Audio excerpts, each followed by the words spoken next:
এই জমিনের মধ্যে প্রতিদিন 4 লক্ষ মসজিদের মিনার থেকে ফজরের সময় আযান উচ্চারিত হয়, প্রতিদিন জোহরের সময় 4 লক্ষ মসজিদের মিনার থেকে আযান উচ্চারিত হয়, আসরের সময় আল্লাহু আকবারের ধ্বনি উচ্চারিত হয়, মাগরিবের সময় আল্লাহু আকবারের ধ্বনি উচ্চারিত হয়। এই দেশের মানুষ এশার নামাজের আযান শুনে রাতের অন্ধকারে আল্লাহর ডাকে সাড়া দেওয়ার জন্য মসজিদে পথিত। যারা এই শিকড়টাকে এই জমিনের গভীরে গেড়ে গেছেন, যারা রোপণ করে গেছেন, সেই পরিবারের অন্যতম একটা পরিবার হলো উজানি হযরতদের পরিবার, ঠিক কিনা? সেই উজানি হযরতের একজন মহান ব্যক্তি আমাদের মাঝে আজকে উপস্থিত হয়েছেন। আপনারা ইনশাআল্লাহ সবাই যারা, যাদের কানে মাইকের আওয়াজ পৌঁছতেছে, আমরা কেউ এই সুবর্ণ সুযোগটাকে, উনি তো আর প্রতিদিন এই এলাকায় এসে বসে থাকবেন না, বসে থাকবেন, প্রতিদিন আসবেন না। বুজুর্গানে দ্বীনের একটা কবিতা আছে ফার্সিতে, উর্দুতে, এক জামানা সহবতে বা আউলিয়া বেহতর আসাদ সালাতা আসবেরিয়া। অবশ্যই এটা ঠিক, কারণ আল্লাহ ওয়ালাদের নজর এমন, যাদের ব্যাপারে আল্লাহ রাসূল বলেছেন হুমুল জুলাসা লা ইয়াশকা জালিসুহুম। আল্লাহর বুজুর্গ বান্দারা এমন, তাদের মজলিসে কেউ যদি না বুঝেও বসে, কেউ যদি তাদের কথা শোনার উদ্দেশ্যে আসে নাই, শুধু এই মজলিসে অন্য কোনো উদ্দেশ্যে এসেছিল, এরপরেও বসে গেছেন। আল্লাহ ওয়ালাদের মজলিসের বরকত এত বেশি হয়, আল্লাহ ওয়ালাদের মজলিসের বরকত এত এত ব্যাপক হয়। ওই মজলিসে যদি ওই মজলিসের লোক না অন্য উদ্দেশ্যে এসেছিল, তারপরেও আল্লাহ তাআলার রহমতের বৃষ্টি যখন বর্ষিত হওয়া শুরু হয়, তখন ওই মজলিসের মধ্যে যারা আসে সবাই উল্লেখযোগ্য অংশের ভাগ পেয়ে যায়। আল্লাহ তাআলা খুশি হয়ে পুরো মজলিসকে ক্ষমা করে দেন, পুরো মজলিসের নাজাতের ওসিলা করে দেন। এই কারণে এই মজলিসকে আমরা অবমূল্যায়ন না করি, হেলায় খেলায় আজকে সময়টা নষ্ট না করি। যাদের কানে আওয়াজ পৌঁছতেছে আমরা সবাই চলে আসি। আমি আপনাদের এই প্রোগ্রামে যখন দাওয়াত পেয়েছি, তো আমাকে বলা হয়েছে যে আপনাদের এই মতলব দক্ষিণে দিঘলদি এলাকায় হিলফুল ফুজুল নামে একটা সংগঠন। তো আস্তে আস্তে ভাবতেছিলাম হিলফুল ফুজুল আপনাদের অনেকের মুখে মুখে আছে, কিন্তু হিলফুল ফুজুলটা কি জিনিস, এই বিষয়ে একটু ভূমিকা স্বরূপ আলোচনা করব। হেলফুল ফুজুল, আপনাদের এলাকায় যে হেলফুল ফুজুল, এটা হলো যুবকদের একটা সংঘ, একটা সেবা সংস্থা, একটা সেবা সংঘ, সেবার একটা জোট। অর্থাৎ কিছু যুবক একত্রিত হয়েছে এই এলাকার সেবা করার জন্য। কিসের সেবা? দ্বীনি সেবার জন্য, রাস্তাঘাটের সেবার জন্য, অসহায় মানুষের পাশে দাঁড়ানোর জন্য, শীতকালে যাদের শীতের পোশাক নেই তাদের শীতের পোশাক দেওয়ার জন্য। সেবার বিভিন্ন ধরন আছে, দ্বীনিও কিছু কাজ তারা করে থাকে। এই যুবকরা একত্রিত হয়ে তাদের এই সংঘটার নাম দিয়েছে হেলফুল ফুজুল। কিন্তু এই হিলফুল ফুজুলের এর অনেক আগে, ১৫০০ বছর আগের একটা ইতিহাস। হিলফুল ফুজুল এই নামটা ১৫০০ বছর আগের একটা কি আছে, ইতিহাস আছে। আল্লাহ রাসূল সাল্লাল্লাহু আলাইহি ওয়াসাল্লাম মক্কার মধ্যে আছেন, এখনো নবী হন নাই, এখনো নবুয়ত পান নাই।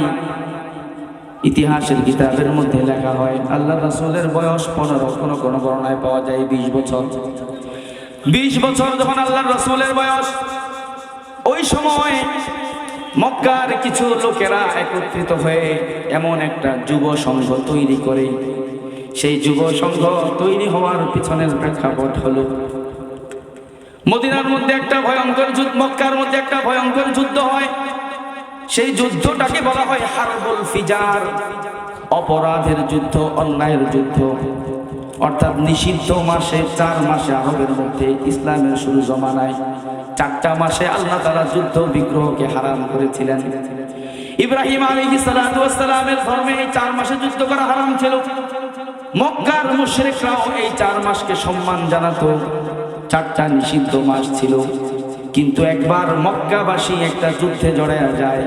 ওই যুদ্ধ এত ভয়ঙ্কর হয়, ওই যুদ্ধে তারা ওই ৪ মাসের সম্মান রক্ষা করে নাই। ওই নিষিদ্ধ মাসের মধ্যেও তারা যুদ্ধের মধ্যে লিপ্ত থেকেছে। এই যুদ্ধ শেষ হওয়ার পরে পুরো মক্কার নিরাপত্তা ব্যবস্থা ভেঙে যায়। দেশের নিরাপত্তা যে সিস্টেম ছিল সেটা ভেঙে যায়। এই দেশের মধ্যে সবাই অনিরাপদ হয়ে যায়। চলতে চলতে একটা সময় ঘটনা হয় এমন, ইয়ামান থেকে একজন মানুষ ব্যবসা করার জন্য মক্কায় আসে। ইয়ামানের জুবায়েদ নামক একটা এলাকা, একটা শহর জুবায়েদ। ওই জুবায়েদ এলাকা থেকে একজন ব্যক্তি, একজন আগন্তুক, একজন মুসাফির ব্যবসা করার জন্য মক্কায় আসে। মক্কায় আসার পরে মক্কার একজন নেতার কাছে, অথবা বলেন একজন পাতি নেতার কাছে, যার নাম হলো আস ইবনে ওয়াইল। আস ইবনে ওয়াইলের কাছে কিছু পণ্য বিক্রি করে। উদাহরণ দেওয়ার জন্য আপনাদেরকে বুঝাই, সুদূর রংপুর থেকে একটা লোক ব্যবসা করার জন্য মুন্সিরহাট বাজারে আসলো। মুন্সিরহাট বাজারে আসার সময় কিছু শীতের পণ্য নিয়ে আসছে, কিছু কম্বল নিয়ে আসছে, এখানে এসে সে বিক্রি করতেছে। একজন নেতা তার কাছে সে কিছু কম্বল বিক্রি করলো। স্বাভাবিক নিয়ম হলো কম্বল বিক্রি করা হয়েছে, কম্বলের মূল্য দিয়ে দিবে। কিন্তু অনেক সময় এমনও কিছু নেতা পাওয়া যায় যেই নেতা তার এলাকার প্রভাবের গরমের কারণে পণ্য নেয়, কিন্তু টাকা দেওয়ার প্রয়োজন বোধ করে না। আছে না? নাই। টাকা দিতে হবে কেন? আমরা নিছি, কিছু তো এমনিই পাই। কি কন? কিছু জিনিস তো এভাবেই পাই। আস ইবনে ওয়াইলের কাছে ইয়ামানের ওই মুসাফির ব্যবসায়ী কিছু পণ্য বিক্রি করে। পণ্য বিক্রি করার পরে যখন টাকা চায়, বলে পরে দেব। একদিন পার হয়, 2 দিন পার হয়, সপ্তাহ পার হয়, ওই মুসাফিরের এলাকায় চলে যাওয়ার সময় হয়ে যায়। কিন্তু ওই যে নেতা আস ইবনে ওয়াইল, মক্কার মুশরিকদের দলের একজন নেতা, সে বলে না, আমি তোমার পাওনা দেব না, তোমার টাকা দেব না, পারলে নিস। এরকম কোথাও এই জমানায় আছে না নাই? আপনাদের এলাকায় নাই, আমার আশা অন্য এলাকায় আছে, এখানে নেই। আস ইবনে ওয়াইল বলে পারলে নিও, আমি তোমাকে দেব না, পারলে তুমি নিও। এখন ওই বেচারা মুসাফির ইয়ামান থেকে এসেছে, সুদূর রংপুর থেকে এসেছে। এই এলাকায় তো তার প্রভাবশালী কেউ নাই, চেয়ারম্যানও তার কিছু না, মেম্বারও কিছু না, এমপি সাহেবও কিছু না, তাকে কেউ চিনে না। বেচারা বিপদে পড়ে যায়, বিভিন্ন জায়গায় বিচার নিয়ে যায়, কিন্তু কেউ বিচার করে না, কারণ ওই লোক তো নেতা, ওই লোক তো এলাকার প্রভাবশালী ব্যক্তি, তার বিরুদ্ধে কেউ মুখ খোলে না। এবার ওই জুবাইদি ইয়ামানের ওই মুসাফির অসহায় হয়ে মসজিদে হারামের পাশে জাবালে আবু কুবাইস নামক একটা পাহাড় আছে, ওই পাহাড়ের চূড়ায় উঠে যায়। পাহাড়ের চূড়ায় দাঁড়িয়ে জোরে চিৎকার দিয়ে একটা আওয়াজ দেয়, ইয়া মাশারা কুরাইশ, ও কুরাইশের লোকেরা, ইন্না ফুলানান ক্বাদ আখাযা মিন্নি সিলআতি ফালাম ইউআদ্দি হাক্কি। ও কুরাইশের লোকেরা শোনো, তোমাদের অমুক নেতা আমার থেকে আমার পণ্যগুলো নিয়ে নিয়েছে, কিন্তু আমার হক, আমার পাওনা সে আদায় করতেছে না। তোমরা আমার উপরে রহম করো, দয়া করো। এই কথা শোনার পরে কুরাইশের কিছু যুবক, যাদের যেই যুবকরা এখনো দুর্নীতির রোগে আক্রান্ত হয় নাই, যেই যুবকরা এখনো দেশের সম্পদ মারে নাই, যেই যুবকরা এখনো বেগম পাড়ায় তাদের ঘর বানায় নাই, এরকম যুবক ইনসাফদার আছে না নাই? এরকম কিছু কুরাইশের যুবক, তারা তার আওয়াজের দিকে লক্ষ্য করে, সে ওই যুবকদেরকে লক্ষ্য করে বলে, ও কুরাইশের যুবকরা, তোমাদের এলাকার একজন নেতা আমার পণ্য নিয়ে গিয়েছে, কিন্তু আমার হকটা দিচ্ছে না। এবার ওই যুবকরা আর বিলম্ব না করে আব্দুল্লাহ ইবনে জুদআন নামক একজন ব্যক্তি, সেও একজন নেতা, কিন্তু ভালো মানুষ, নেতার একজন ভালো মানুষ, তার ঘরের মধ্যে তারা তাকে পাহাড় থেকে নামিয়ে নিয়ে ওখানে একত্রিত হয়ে যায়। একত্রিত হয়ে ওই 3 জন যুবক মূল নেতৃত্বটা প্রদান করে। 3 জন যুবকের মধ্যে একজনের নাম হলো ফজল ইবনে হারিস, আরেকজনের নাম হলো ফজল ইবনে ওয়াদাআ, আরেকজনের নাম হলো ফজল ইবনে ফুজালা। 3 জনের নামের মধ্যে ফজল শব্দটা আছে। কি আছে? ফজল ইবনে হারিস, ফজল ইবনে ওয়াদাআ, ফজল ইবনে ফুজালা। ফজল নামে 3 জন, বাবার নাম ভিন্ন ভিন্ন, কিন্তু 3 যুবকের নামের মধ্যে ফজল আছে। এই 3 জন যুবক ওখানে বসে, সাথে আরো কিছু ভালো মনের নেতাদেরকে নিয়ে বসে। তারা বসে সিদ্ধান্ত নেয়, মক্কার নিরাপত্তা ব্যবস্থা ভেঙে গেছে, কোন মুসাফির মক্কায় এসে আর নিরাপত্তা পায় না, কোন ব্যবসায়ী মক্কায় এসে অবাধে ব্যবসা করতে পারে না।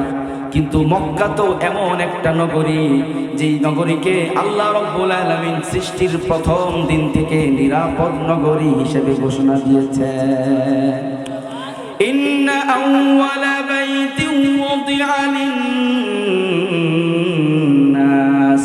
লাল্লাযী বিবাক্কাতা مكة مباركا وهدى للعالمين আল্লাহ রাব্বুল আলামিন মক্কার জায়গাটাকে পৃথিবীতে সর্বপ্রথম তৈরি করেছেন। সর্বপ্রথম ওই জায়গায় আল্লাহ ঘর নির্মাণ করেছেন। ওই জায়গায় ঘর নির্মাণ করে আল্লাহ ঘোষণা দিয়েছেন, এটাই হলো পৃথিবীর সবচেয়ে নিরাপদ জায়গা, পৃথিবীর সবচেয়ে বরকতওয়ালা জায়গা, পৃথিবীর হেদায়েতের মারকাজ। এই জায়গায় যে আসবে সে নিরাপদ হয়ে যাবে, বরকতের মালিক হয়ে যাবে, হেদায়েতের অধিকারী হয়ে যাবে। মক্কায় কি আছে ভাই? হেদায়েত আছে। যে ওখানে যায় হেদায়েত নিয়ে ফিরে আসে, যে ওখানে যায় বরকত নিয়ে ফিরে আসে। হজ উমরার মধ্যে বরকত রেখে দিয়েছেন কে? আল্লাহ বরকত রেখে দিয়েছেন। কারণ আল্লাহ বলছেন তাবিউ বাইনাল হজ্জ ওয়াল উমরা, তোমরা হজ এবং উমরা একের উপর এক করতে থাকো। যাদের সামর্থ্য আছে তারা উমরায় যাও, একের পর এক, নিজে যাও, ফ্যামিলিকে নিয়ে যাও, স্ত্রীকে নিয়ে যাও। থাইল্যান্ডে যেও না, মক্কায় যাও। কোথায় যাও? অনেকে থাইল্যান্ড যায়, মালয়েশিয়া যায়, দুবাই যায়, বিভিন্ন দেশে ঘুরতে যায়। নাউজুবিল্লাহি তাআলা এমনও আছে পৃথিবীর অনেক দেশ ঘোরা হয়ে গেছে কিন্তু মক্কায় যাওয়া হয় না, কপাল পোড়া। কারণ পৃথিবীর কোনো দেশে গেলে হেদায়েতের ওয়াদা নাই, বরকতের ওয়াদা নাই। একমাত্র বরকত এবং হেদায়েতের ওয়াদা আছে বাইতুল্লাহর জিয়ারত। বাইতুল্লাহ এমন একটা ঘর আল্লাহ তাআলা বানিয়েছেন, ওই ঘরের চতুর্পাশে ঘুরলেও নাকি, ওই ঘরের দিকে তাকাইলেও নাকি, ওই ঘরের পাশে বসে থাকলেও নাকি, ওই ঘরের কথা কল্পনা করলেও নাকি। ঠিক কি না?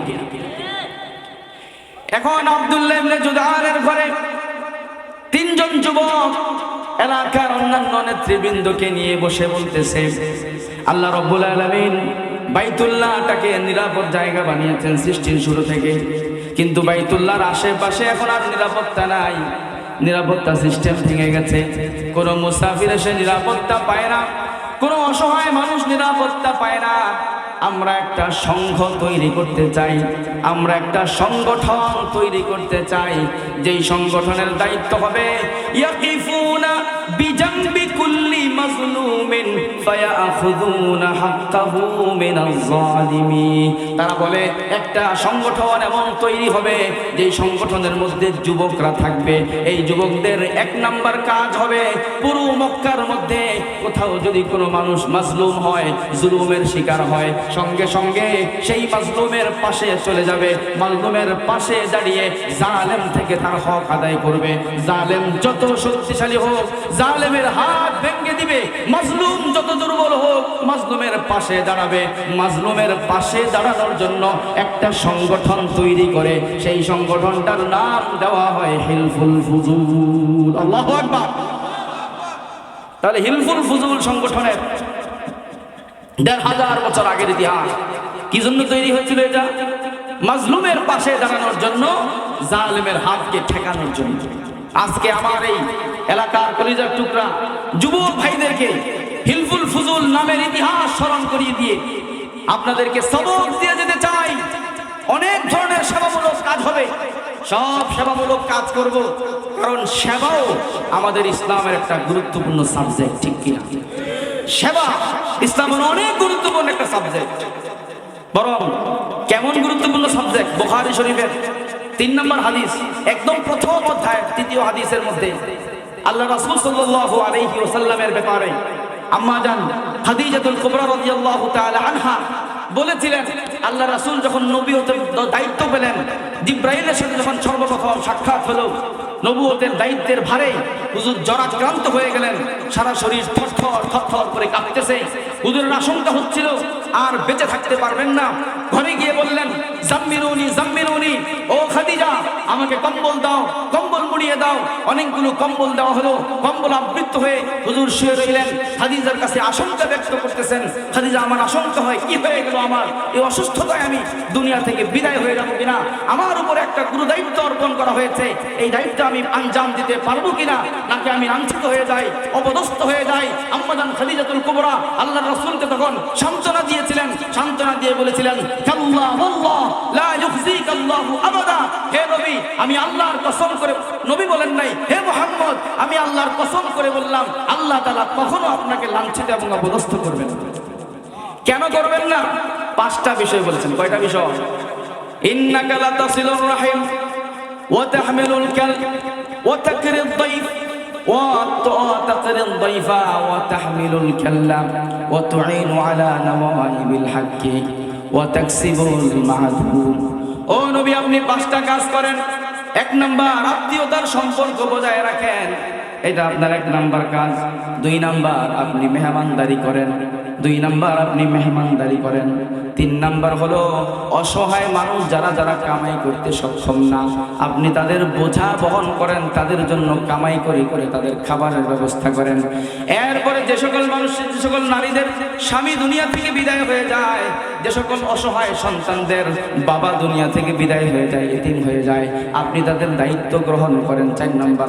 5 নাম্বারে, যখনই কোনো জায়গায় কোনো বিপদ হয়ে যায়, কোনো বিপর্যস্ত পরিবেশ তৈরি হয়, কোথাও যদি আগুন লেগে ঘর বাড়ি পড়ে যায়, কোথাও যদি বন্যার পানিতে কোনো এলাকা ডুবে যায়, প্রাকৃতিক দুর্যোগের যত বিপদ আপদ ঘটে, ওই দুর্যোগে বিপদগ্রস্ত মানুষের পাশে সবার আগে আগে আপনি দাঁড়িয়ে যান। এই 5টা গুণ আপনার মধ্যে আছে। আর আমি বলে দিলাম, এই 5টা গুণ যদি কোনো মানুষের মধ্যে থাকে, ওই মানুষটা যেমনই হোক আল্লাহ তাকে কোনোদিন লাঞ্ছিত করবেন না। মুহাদ্দিসিনে কেরাম বুখারী শরীফের এই হাদিসের ব্যাখ্যা করতে গিয়ে লিখেছেন যে আল্লাহর রাসূল 6 মাস পর্যন্ত লাগাতার গারে হেরায় ইতিকাফ করতেন, ধ্যান করতেন, রোজা রাখতেন, জিকির আজকার করতেন, সাধনা করতেন। আম্মা জান খাদিজা আল্লাহর রাসূলকে সান্ত্বনা দিতে গিয়ে ধ্যানের কথা বলেন নাই, ইতিকাফের কথা বলেন নাই, নামাজের কথা বলেন নাই, রোজার কথা বলেন নাই। বলছেন, হে নবী, আপনি অসহায়ের পাশে দাঁড়ান, বিপদগ্রস্তের পাশে দাঁড়ান, এতিমের দায়িত্ব পালন করেন, বিধবাদের দায়িত্ব পালন করেন, অসুস্থ মানুষের পাশে দাঁড়ান। হে নবী, আপনি আত্মীয়তার হক আদায় করেন, আপনি মেহমানদের হক আদায় করেন। এই কথাগুলো বলেছে। বুঝা গেল, কোন মানুষ যদিও তার আমলের মধ্যে ত্রুটি থাকে, ঈমানের মধ্যে কমতি থাকে, নামাজের মধ্যে ত্রুটি থাকে, কিন্তু তার মধ্যে যদি সেবার বৈশিষ্ট্য থাকে, যদি সেবার স্বভাব থাকে, আল্লাহ তাআলা অবশ্যই তাকে সম্মান দান করেন। আমি বুখারী শরীফ 2 জায়গায় পড়েছি, ফরিদাবাদ মাদ্রাসায় পড়েছি, আল্লামা আব্দুল কুদ্দুস হাফিজাহুল্লাহর কাছে, আর পড়েছি দারুল উলুম দেওবন্দে মুফতি সাঈদ আহমদ কলমপুরি রহমতুল্লাহি আলাইহি। আমার এখনো কানে বাজে। এই হাদিস যখন হুজুর পড়াইছিলেন, তখন এই হাদিসের ব্যাখ্যা করতে গিয়ে হুজুর বলছিলেন এই জায়গায়, रिफा है आम का काम करने वाले दुनिया में कभी दलील न होते, गरचे वो बेईमान और काफिर भी हों। উনি বলেছিলেন, আমাদের উস্তাদ মুহতারাম আল্লাহ তাআলা হযরতের কবরকে জান্নাতের খাজান, জান্নাতের বাগিচা বানায় দেন, জান্নাতের নাজ নিয়ামত দ্বারা ভরপুর করে দেন, বলেন আমিন। হযরত বলেছিলেন, রেফাহে আম কা কাম করনে ওয়ালে, সেবামূলক কাজ দুনিয়াতে যারা করে, সেবার কাজ দুনিয়াতে যারা করে, ও কবি দুনিয়া মে দলিল नहीं होते, দুনিয়াতে তারা কখনো লাঞ্ছিত হয় না। যদিও তারা বেঈমান হয়, যদিও তারা কাফের হয়, সেবার কারণে আল্লাহ তাআলা তাদেরকে দুনিয়াতে সম্মানিত করেনি। এই কারণে হেলফুল ফুজুলের ভাইয়েরা আমার, সেবার লাইনে আরো আগায় যাও, সেবার পরিধিকে আরো বাড়াও, সেবার পরিধিকে আরো ব্যাপক করো। যেখানেই মুসলমানদের ঈমানওয়ালা কোন যুবক আছে, যেখানেই মুসলমান আছে, সেখানেই সেবার পরিধি বিস্তৃত হবে। মুসলমান পুরো জাতিটাই হলো সেবা দানকারী জাতি। আজকে এই বৈশিষ্ট্য অন্যরা নিয়ে নিয়েছে। মুসলমানরা পারস্পরিক মারামারির মধ্যে লেগে গেছে, কিন্তু 1200 বছর ইতিহাস সারা পৃথিবীকে দেখিয়েছে, মুসলমানরা পৃথিবীর যেখানেই গেছে, সেখানেই ওই এলাকার জনগণকে সেবা দ্বারা আনন্দিত এবং মুগ্ধ করেছে। আপনারা আজকে দেখেন, পৃথিবীতে আল্লাহ তাআলা যে একটা শক্তির হাতে ক্ষমতা দিয়েছেন, একটা ভূখণ্ড দান করেছেন, পৃথিবীতে একমাত্র শতভাগ কোরআন সুন্নাহ দ্বারা পরিচালিত একটা ভূখণ্ড, যে ভূখণ্ডের নাম হলো ইমারত ইসলামিয়া আফগানিস্তান।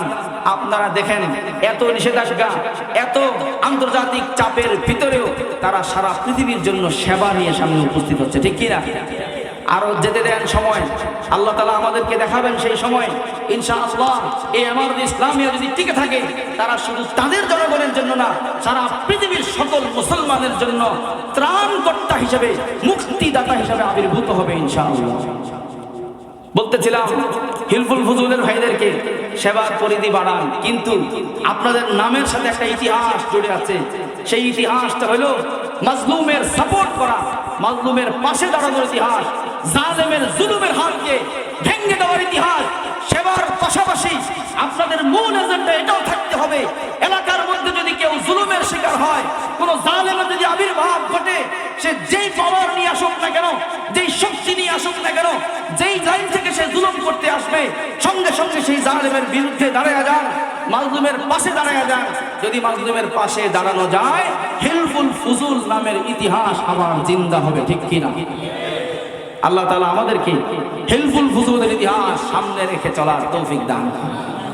হিলফুল ফুজুল জালেমের বিপক্ষে, মাজলুমের পক্ষে। পুরো ইসলামী শাসন ব্যবস্থা জালেমের বিপক্ষে, মাজলুমের পক্ষে, ঠিক কিনা? ইসলাম এমন একটা জীবন ব্যবস্থা, ইসলামী শাসন ব্যবস্থাটা এত সুন্দরভাবে সাজানো যেখানে জালেমের কোনো স্পেস নাই, আর এখানে মাজলুমের খোলা ময়দানে কান্না করার কোনো কারণ নাই। আজকের পৃথিবী আমরা দেখতে পাচ্ছি অসংখ্য মাজলুম, অসংখ্য নির্যাতিত, নিপীড়িত, দিনের পর দিন নির্যাতিত হচ্ছে, নিপীড়িত হচ্ছে, বিচার পাচ্ছে না, হক পাচ্ছে না। সবাই নতুন নতুন এজেন্ডা নিয়ে আসতেছে, কিন্তু মাজলুমের জুলুমের ইতিহাস তো শেষ করতে পারতেছে না, ধারাবাহিকতা কেউ শেষ করতে পারতেছে না। কিভাবে শেষ হবে, কিভাবে মাজলুমদের মুক্তি মিলবে, কিভাবে জালেমদের পতন ঘটবে? যতদিন পর্যন্ত জমিনে পূর্ণাঙ্গ রূপে ইসলামী খেলাফত, ইসলামী শাসন ব্যবস্থা প্রতিষ্ঠিত না হবে, ততদিন পর্যন্ত মাজলুমরা তাদের সঠিক বিচার পাবে না, ঠিক কি? সাইয়েদেনা আবু বকর রাদিয়াল্লাহু তাআলা আনহু, আল্লাহর রাসূল সাল্লাল্লাহু আলাইহি ওয়াসাল্লাম দুনিয়া থেকে বিদায় হয়ে যাওয়ার পরে খলিফা হলেন।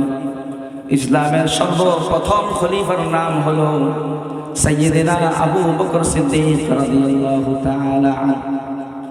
আবু বকর রাদিয়াল্লাহু তাআলা খেলাফতের মসনদে বসলেন, খেলাফতের আসনে বসলেন।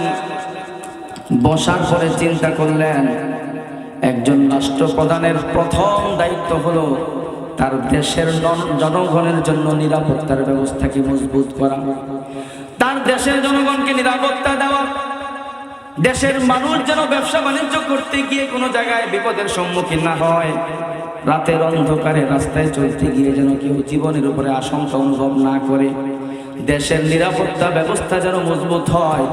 এই কারণে চিন্তা করলেন সর্বপ্রথম ইসলামী খেলাফতের নিরাপত্তা ব্যবস্থাটাকে মজবুত করতে হবে। আপনারা বলেন নিরাপত্তা ব্যবস্থা মজবুত হবে যদি বিচার বিভাগ শক্তিশালী থাকে নাকি দুর্বল থাকলে? বিচার বিভাগ কি থাকতে হবে? শক্তিশালী হতে হবে। বিচার বিভাগ এত শক্তিশালী, বড় বড় সন্ত্রাসী, বড় বড় ডাকাত, 10টা হত্যা মামলার আসামি একদিক দিয়া ঢোকে আরেক দিক দিয়া বের হয়ে যায়, ঠিক কিনা? সকালবেলা ঢোকে বিকালবেলা বের হয়ে যায়, কিন্তু অসংখ্য মাজলুম, অসংখ্য নির্যাতিত, দুর্বল, অসহায় মানুষ মিথ্যা মামলার ফাঁদে পড়ে বছরের পর বছর কারাগারের মধ্যে পচতে থাকে, আছে না নাই? সাইয়েদনা আবু বকর সিদ্দিক রাদিয়াল্লাহু তাআলা চিন্তা করলেন বিচার বিভাগটাকে মজবুত করতে হবে। এবার উনি খোঁজা শুরু করলেন কার দ্বারা বিচার বিভাগ মজবুত হবে। উনি খুঁজে দেখলেন ঈমানের ক্ষেত্রে এবং ইসলামের বিধি বিধানের ক্ষেত্রে ওমরে ফারুকের মতো এত শক্তিশালী আর কোন মানুষ মুসলমানদের মধ্যে নাই। ওয়াশাদ্দুহুম ফি আমরিল্লাহি ওমর, আল্লাহর ফয়সালার ক্ষেত্রে ওমর হলো সবচেয়ে কঠোর, ওমর হলো সবচেয়ে মজবুত। সব কিছু পরিবর্তন হয়ে যাবে, আল্লাহর বিধানের মধ্যে কোনো পরিবর্তন আসতে দিবে না। ওমর কেমন মজবুত! আল্লাহু আকবার। ওমরের মজবুতির ঘটনা আল্লাহ তাআলা কোরআনের মধ্যে বয়ান করেছেন। সূরা নিসার 65 নম্বর আয়াতের মধ্যে আল্লাহ রাব্বুল আলামিন ওমরের সাপোর্ট করেছেন।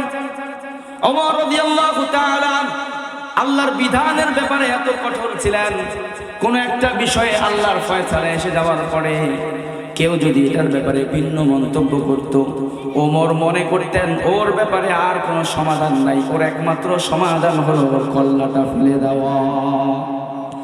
বিশির আল মুনাফিক, বিশির নামে একজন মুনাফিক ছিল। এই মুনাফিকের সাথে একবার একজন ইহুদির একটা বিষয় নিয়ে ঝগড়া হয়ে যায়, দ্বন্দ্ব হয়ে যায়। একদিকে হলো ইহুদি, আরেকদিকে হলো বিশির নামে মুসলমান কিন্তু ভিতরে মুনাফিক। দুইজনের ঝগড়া হয়। এবার তারা সমাধানের জন্য, ফয়সালার জন্য নবী আরবি মুহাম্মদ আরবি সাল্লাল্লাহু আলাইহি ওয়াসাল্লামের দরবারে যায়। আল্লাহ রাসূল সাল্লাল্লাহু আলাইহি ওয়াসাল্লাম দুজনের যুক্তি তর্ক শোনার পরে, আলোচনা শোনার পরে ইহুদির পক্ষে ফয়সালা দিলেন, কারণ বিশির যে নামকে ওয়াস্তে মুসলমান সে ছিল মিথ্যাবাদী। আল্লাহ রাসূল মুসলমানের পক্ষে ফয়সালা না দিয়ে কার পক্ষে ফয়সালা দিলেন? কার পক্ষে ফয়সালা দিলেন? ইহুদির পক্ষে ফয়সালা দিলেন। কারণ ইসলামের শিক্ষা এটাই, আমার দলের লোক যে তার পক্ষে দেওয়া জরুরি নয়, আসল হকদার যে তার পক্ষেই ফয়সালা হতে হবে, যদিও সে আমার বাহ্যিক দুশমন হয়, যে আসল হকদার হকটা তার পর্যন্তই পৌঁছাতে হবে, এটাই হলো ইসলামের নির্দেশ। এখন তো আমাদের কি অবস্থা বলে, চাচা ভাতিজা, ঘরের লোক, এলাকার লোক, দলের লোক, দেশের লোক, হ্যাঁ আমগো ফারার লোক ইত্যাদি হইলে কথার টোন চেঞ্জ হয়ে যায়, ঠিক কিনা? আমি আপনাদেরকে বুঝাইয়া যাই, ভালো করে বুঝে রাখেন। ভয়ঙ্কর জমানা, ভয়ঙ্কর সময় চলতেছে, ঈমান ধ্বংস করার সময় চলতেছে, ঈমান হরণ করার সময় চলতেছে। ওমর রাদিয়াল্লাহু তাআলা যখন তার গর্দানটা ফালাইয়া দিলেন, এবার চতুর্দিকে সমালোচনা শুরু হয়ে যায়।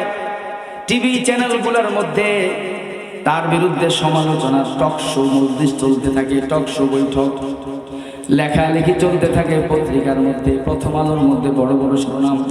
আর ওই জমানার প্রথম আলো, ওই জমানায় ছিল কিনা বলেন? প্রত্যেক জমানায় ছিল ইসলামের বিরুদ্ধে, আল্লাহ ওয়ালাদের বিরুদ্ধে, ইসলামের পক্ষের শক্তির বিরুদ্ধে লেখার জন্য কলমের শক্তি, এরকম চ্যানেলের শক্তি, বক্তৃতার শক্তি, এগুলো ছিল। সব সময় তারা কুকুরের মতো ঘেউ ঘেউ করেছে, ঘেউ ঘেউ করতে করতে তাদের আওয়াজ নির্বাপিত হয়েছে, ইসলাম এবং মুসলমানদের কোনোই ক্ষতি হয় না। তারা সমালোচনা শুরু করে দেয়। আল্লাহ রাসূল সাল্লাল্লাহু আলাইহি ওয়াসাল্লাম নিজেও পেরেশানির মধ্যে পড়ে যায়। ওমর একজন নিরপরাধ মানুষকে হত্যা করে ফেললো, আসলে এই লোকটা কাউকে খুন করে নাই, হত্যা করে নাই, বিশিরকে মেরে ফেললো, এটা কেমন হলো? সমালোচনা চলতেছে, আল্লাহ রাসূল কোনো জবাব দেন না। আল্লাহ রাসূল যখন জবাব দিচ্ছেন না, স্বয়ং আল্লাহ রাব্বুল আলামিন আসমান থেকে আয়াত নাযিল করে দিলেন।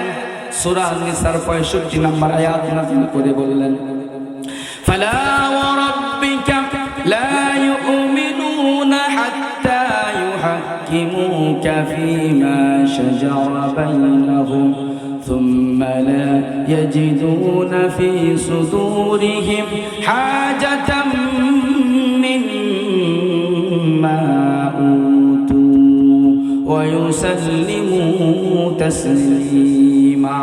আল্লাহ তাআলা আয়াত নাযিল করে দিয়ে বললেন, ও নবী আপনি শুনে রাখেন, ফালা ওয়া রাব্বিকা, না না, আপনার রবের কসম, আপনার রবের জাতের কসম করে আল্লাহ বলতেছেন, লা ইউমিনুনা, তারা ততক্ষণ পর্যন্ত ঈমানদার হতে পারবে না, তারা ততক্ষণ পর্যন্ত মুমিন হতে পারবে না, যতক্ষণ পর্যন্ত তাদের মাঝে কোনো ঝামেলা তৈরি হলে, কোনো মামলা তৈরি হলে, সেই মামলার সমাধানের জন্য আপনি রাসূলের কাছে যতক্ষণ না আসবে, আপনি রাসূলের কাছে আসার পরে আপনি যদি সমাধান দিয়ে দেন, সেই সমাধান পাওয়ার পরে যতক্ষণ পর্যন্ত ওই সমাধান অন্তর দিয়ে মেনে না নিবে, অন্তরের গভীর থেকে যখন সেটা যতক্ষণ গ্রহণ না করবে, ততক্ষণ পর্যন্ত তারা কেউ ঈমানদার হতে পারে না।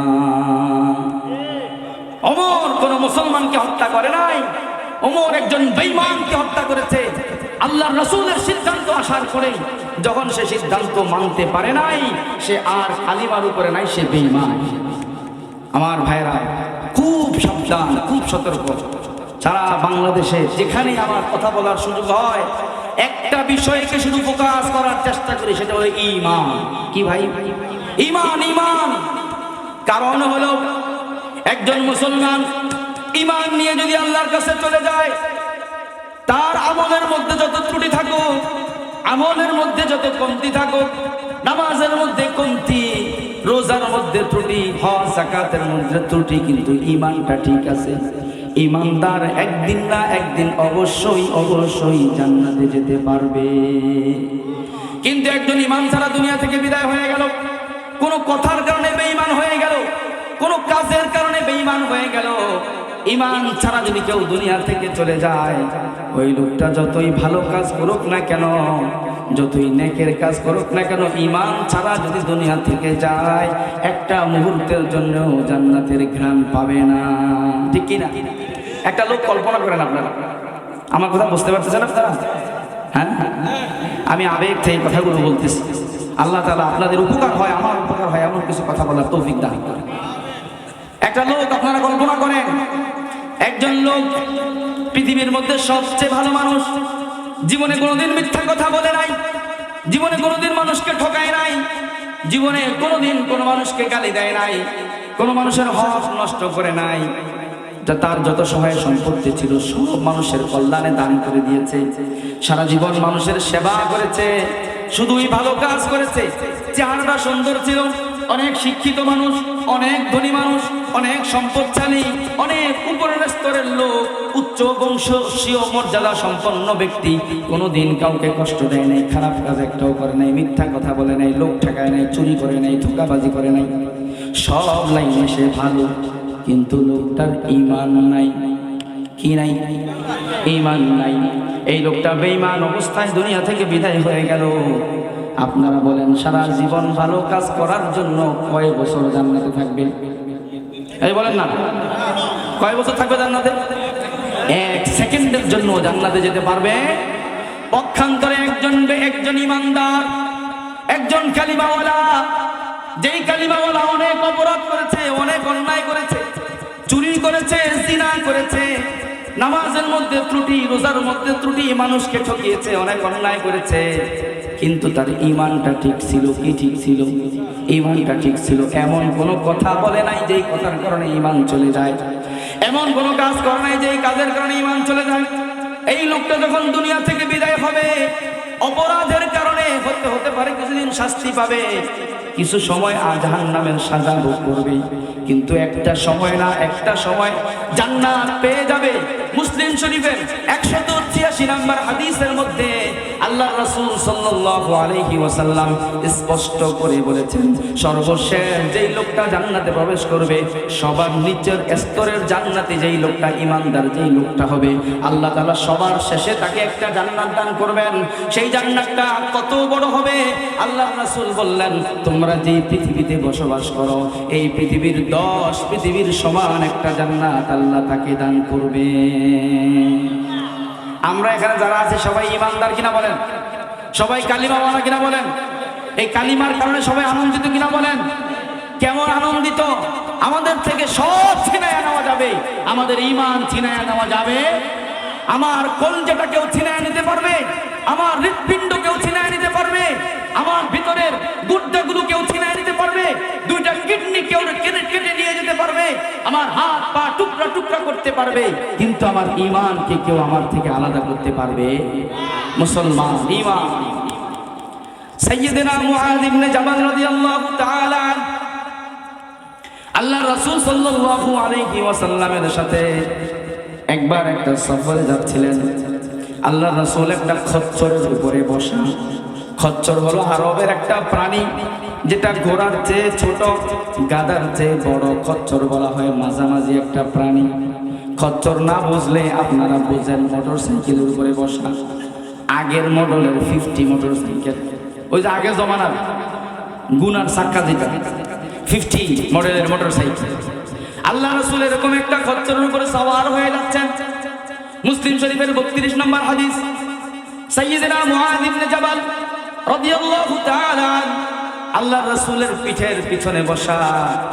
আল্লাহ রাসূল মুআযকে ডাকলেন, ইয়া মুআয, ও মুআয, জোরে ডাক দিলেন। মুআয রাদিয়াল্লাহু তাআলা জবাব দেন, লাব্বাইক ইয়া রাসূলুল্লাহ ওয়া সা'দাইক, ও নবী আমি মুআয উপস্থিত, কি বলার বলেন।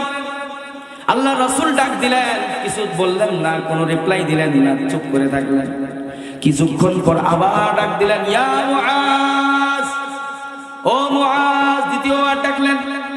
এবার মুআয রাদিয়াল্লাহু তাআলা জবাব দিলেন, লাব্বাইক ইয়া রাসূলুল্লাহ ওয়া সা'দাইক, ও নবী আমি উপস্থিত, কি বলার বলেন। এবারও আল্লাহর রাসূল কোনো জবাব দিলেন না। কয়বার হলো? কয়বার? ওখানে যিনি ছিলেন তিনি সাহাবী, আমাদের মতো পাবলিক না। আমরা পাবলিক যদি হুজুরের 2 বার ডাকতো, আর যদি 2 বার ডেকে কোনো কথা না বলতো, সেটা যাইতো। কি কন? এই হুজুরে কি হয়েছে, মাথায় গ্যাস্ট্রিক, বারবার ডাকে, কিছুই কয় কি কোন সেরতাম কিনা? ওখানে তো আমরা পাবলিক ছিল না। কে ছিল? সাহাবী ছিলেন। কে ছিলেন? সাহাবী ছিলেন। সাহাবী বসতেছেন, আল্লাহ রাসূল ডাকেন, কিছু বলেন না, রহস্য ছাড়া খালি নাই, ঠিক কিনা? কোন রহস্য অবশ্যই আছে। আল্লাহ রাসূল দুইবার ডাকলেন, কিছুই বললেন না। তৃতীয়বার ডাকার পরে এবার আল্লাহ রাসূল বলেন, ও মুআজ, আমি তোমাকে তিনবার ডাকলাম, তিনবার। সামনে একটা কথা বলবো, ওই কথাটার গুরুত্ব বুঝানোর জন্য আমি তোমাকে তিনবার ডাক দিলাম। ও মুআজ শোনো, মা মিন আবদিন ইয়াশহাদু আল্লা ইলাহা ইল্লাল্লাহ ওয়া আন্না মুহাম্মাদান আবদুহু ওয়া রাসূলুহু ইল্লা হারামাহুল্লাহু আলান নার। ও মুহাশশর, আল্লাহর কোন বান্দা যদি সাক্ষ্য দেয় লা ইলাহা ইল্লাল্লাহ, আল্লাহ ছাড়া কোনো মাবুদ নাই, আমরা সবাই সাক্ষ্য দিয়েছি আল্লাহ ছাড়া কোনো মাবুদ নাই, আবার জোরে সাক্ষ্য দিয়া বলেন লা ইলাহা ইল্লাল্লাহ, লা ইলাহা ইল্লাল্লাহ, আল্লাহ ছাড়া কোনো মাবুদ নাই, সাক্ষ্য দিলাম। ও মাওলা, সব সময় সাক্ষ্য দেই, আজকেও সাক্ষ্য দিলাম, আবারও সাক্ষ্য দেব, সব সময় সাক্ষ্য দেই। আল্লাহর রাসূল বললেন, ও মুআজ, আল্লাহর কোন বান্দা যদি সাক্ষ্য দেয় আল্লাহ ছাড়া কোনো মাবুদ নাই এবং আমি নবী মুহাম্মদ হলাম আল্লাহর রাসূল, এই সাক্ষ্য যদি আল্লাহর কোন বান্দা দিয়ে দেয়, এরপর এই সাক্ষ্যর উপর যদি সে অটল থাকে, ইল্লা হারামাহুল্লাহু আলান নার, আল্লাহ তাআলা চিরকালের জন্য তার জন্য জাহান্নাম হারাম করে দেয়। এই সাক্ষীর উপরে অটল থাকতে হবে, অটল ঈমানের উপরে অটল থাকতে হবে। একটাই কথা বুঝানোর জন্য আলোচনা লম্বা করতেছি, শুধু ঈমানটা নিয়ে যেন আল্লাহর কাছে যেতে পারি, ঈমানটা যেন কোনোভাবে হাতছাড়া না হয়ে যায়। আল্লাহ রাসূল বলেছেন একটা জামানার কথা, সায়াতি আলা উম্মতি জামান।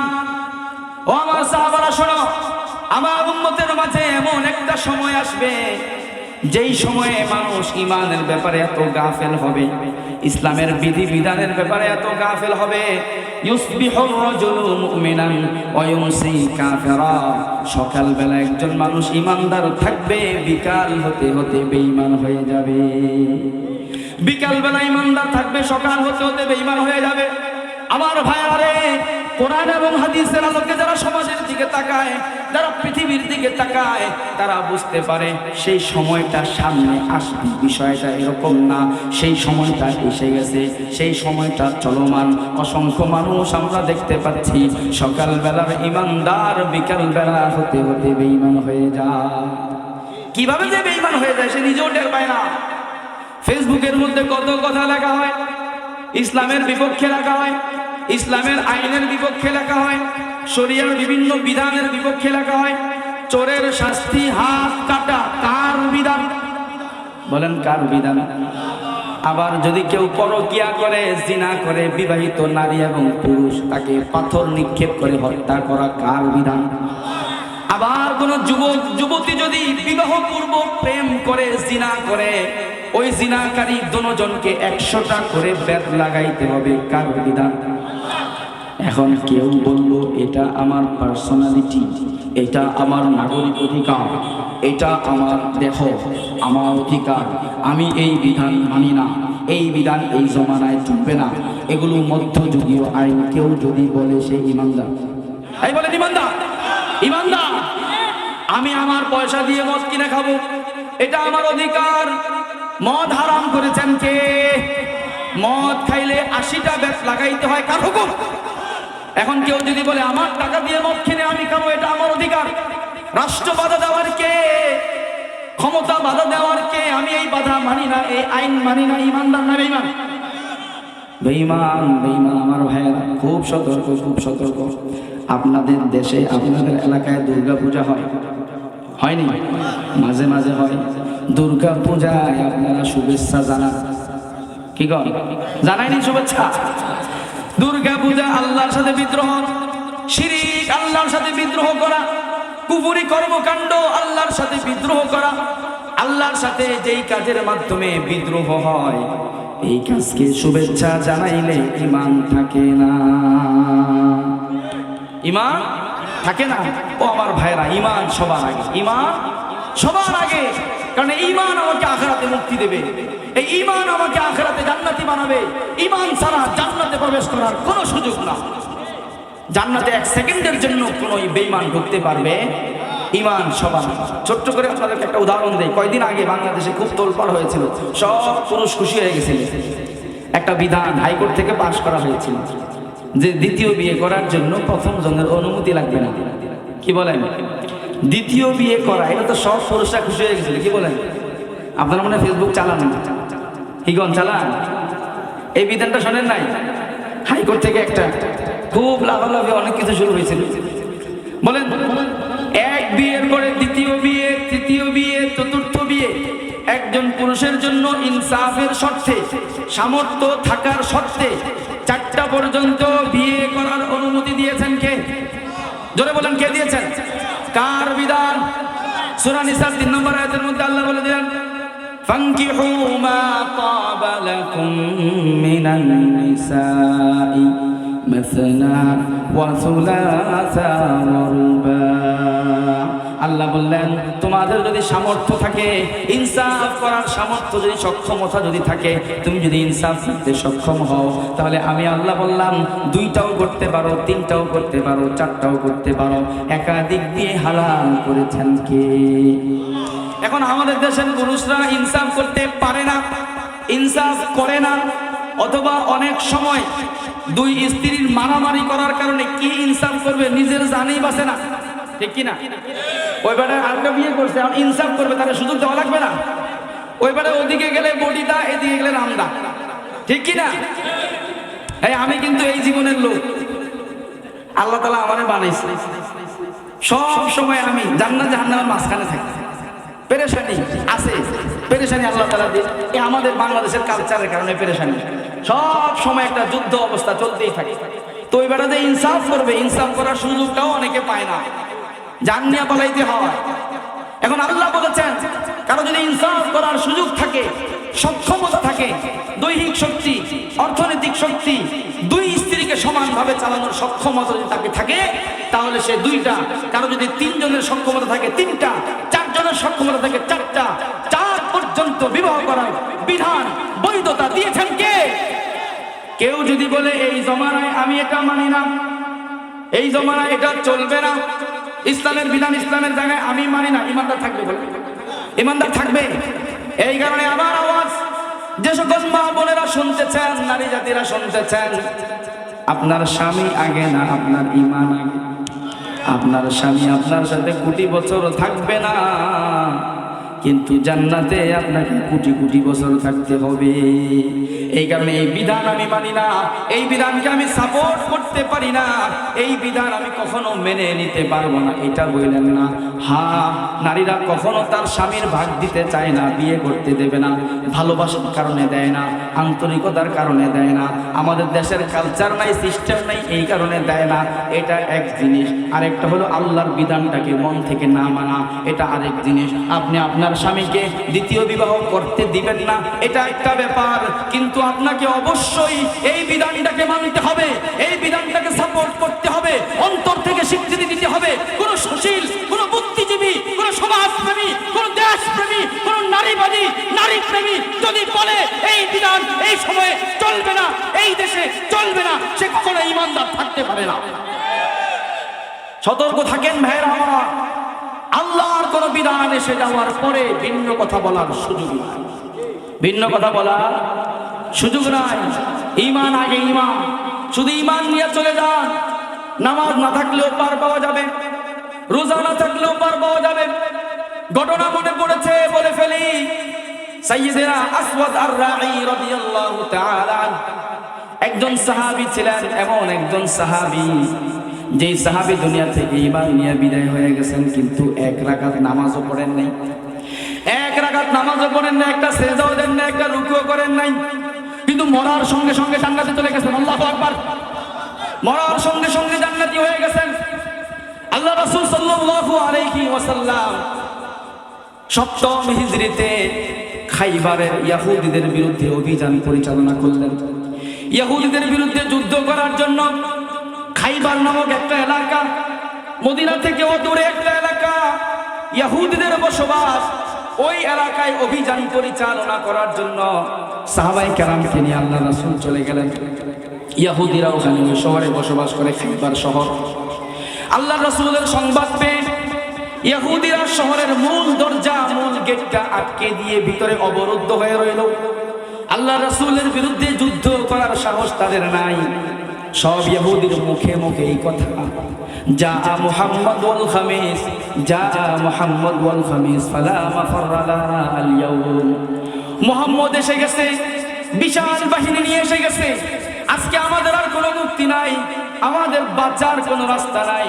ইহুদিরা এই কথা বলতেছে, মুহাম্মদ এসে গেছে, আর বাঁচার কোনো রাস্তা নাই। বারবার ইহুদিরা এই কথা বলে।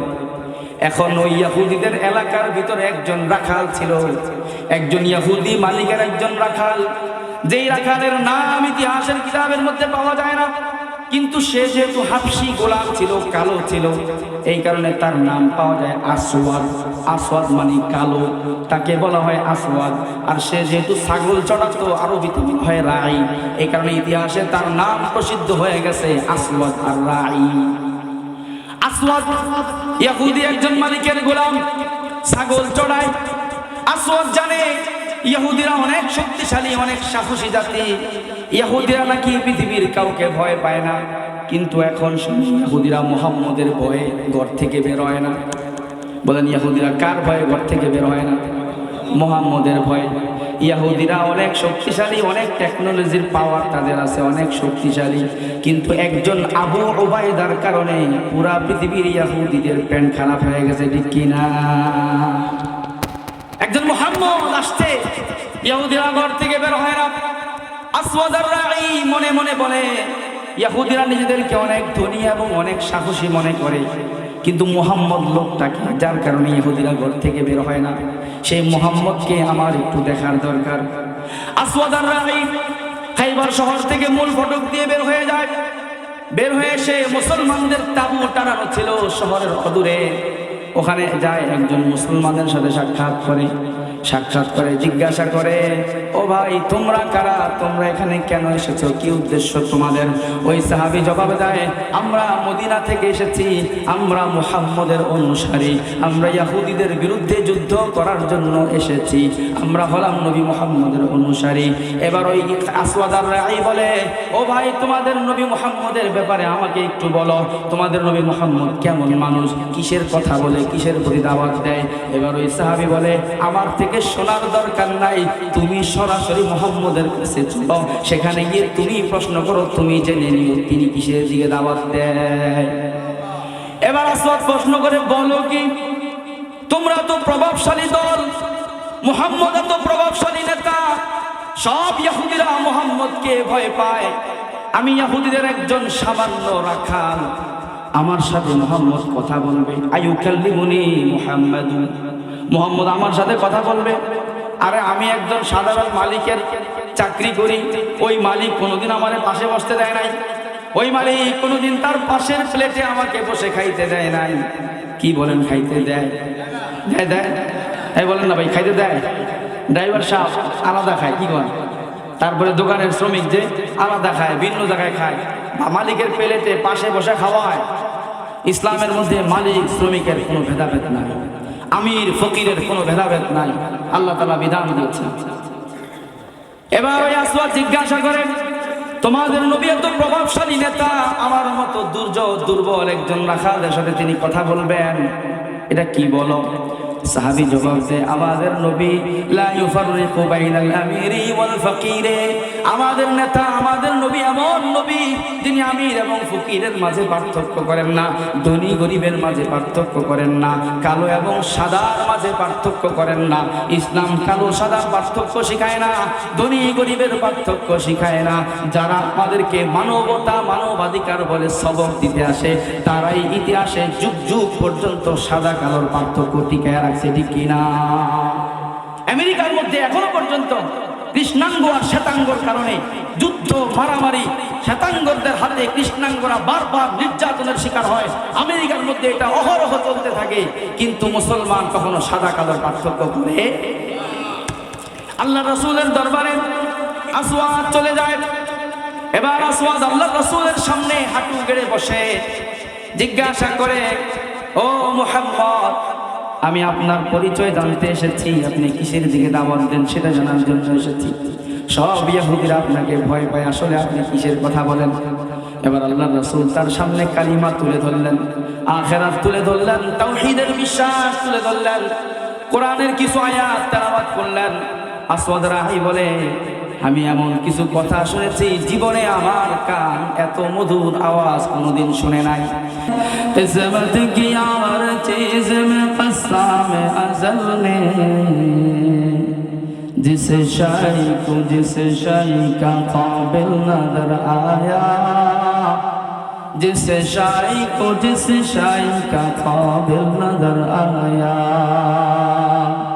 बुलबुल को दिया, बुलबुल को दिया दाना व परवाना को जलना, गम हमको दिया सबसे जो मुश्किल नजर आया, गम हमको दिया सबसे जो मुश्किल नजर आया। ভাইরা আমার, 1.5 ঘন্টা আলোচনার মধ্যে শুধু একটা মেসেজ দিলাম, শুধু একটা কথাই বুঝাইতে চেষ্টা করলাম, ঈমান। কি লাগবে আমার ভাইরা? আমি আপনাদেরকে কিভাবে বুঝাবো? আমার মসজিদে জুমায় এটা আমার মূল আলোচনা থাকে, শুধু ঈমানটা নিয়ে যেন আল্লাহর কাছে যাইতে পারি। আহা, ঈমানটা নিয়ে আমি আমার ব্যাপারে আল্লাহর কাছে তামান্না ব্যক্ত করি, আয় আল্লাহ, আপনার দেওয়া ঈমানের দৌলত কত বড় দৌলত, এই দৌলতটা নিয়ে যেদিন আপনার কাছে চলে যাব সেদিন আমার ছুটি, সেদিন আমার মুক্তি। আমার যদি ঈমানটা এখানে নষ্ট হয়ে যায় তাহলে কোনো উপায় থাকবে না, বাঁচার কোনো রাস্তা থাকবে না। আর ঈমান বাঁচানোর জন্য আলোচনা অনেক শোনার দরকার আছে, ওলামায়ে কেরামের মজলিসে আসার দরকার আছে। ঈমান বাঁচানোর জন্য সবচেয়ে শক্তিশালী রাস্তা হলো ওলামায়ে কেরামের সাথে সম্পর্ক রেখে চলা।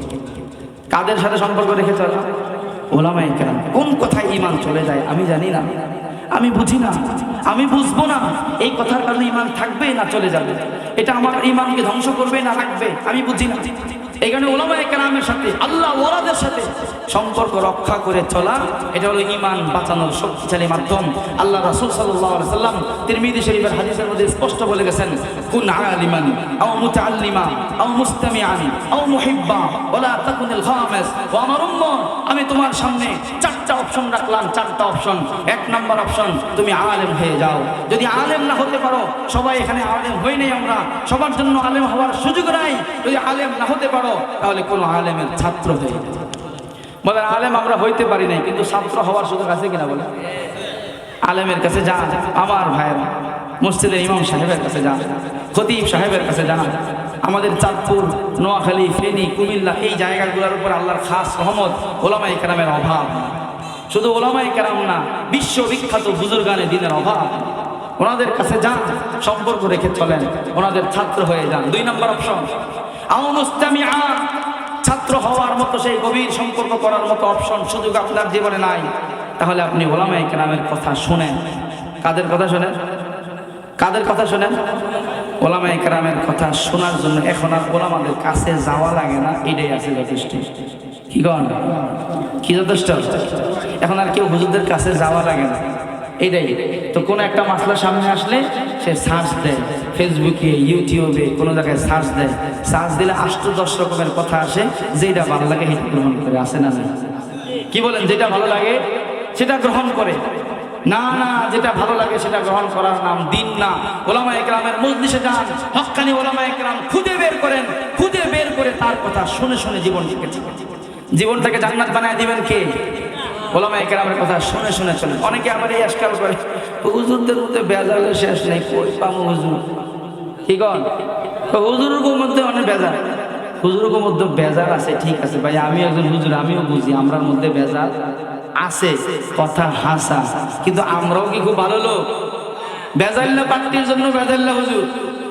এখন শোনেন, আমি আপনাদেরকে বলি, এই প্রশ্নের জবাবে মুফতি শফি সাহেব